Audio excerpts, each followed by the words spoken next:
சில நேரம் ஆன்லைனில் வாங்கின மிஷின் அதோட ப்ராடக்ட் வாட்டர் அதோட டேஸ்ட்டும் நல்லா இருக்காது, ஸ்மெல்லும் நல்லா இருக்காது. ஒரு மாதிரி மண் சகதி ஸ்மெல்லு மாதிரி இருக்கும். அதுக்கு காரணம் என்னென்னா அந்த ப்ளூ கலர் நாபு டிடிஎஸ் அட்ஜஸ்டர் தான். ஸோ அந்த டிடிஎஸ் அட்ஜஸ்டரில் டைரெக்டாக ரா வாட்டரை யூவி கூட கனெக்ட் பண்ணி அப்படியே டைரெக்டாக டேங்குக்கு வந்து விடுவாங்க. அப்படி விடக்கூடாது. ஆர்ஓ டெக்னீஷியனுக்கு தான் எப்படி வந்து ஒரு அல்கலைன் ஃபில்டரை வந்து மாற்றணும், டிடிஎஸை வந்து அட்ஜஸ்ட் பண்ணணும் அப்படிங்கிறது வந்து தெரியும்.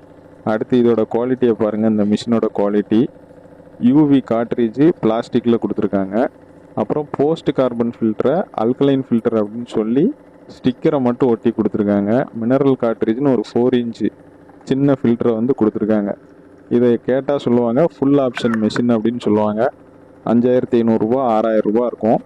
ஆனால் குவாலிட்டி வைஸ் பார்த்தீங்கன்னா ரொம்ப சீப்பான குவாலிட்டி தான். மெம்பரைன்லாம் 9 லேயர் தான் போட்டிருப்பாங்க. 9 லேயர் 10 லேயர் தான் இருக்கும்.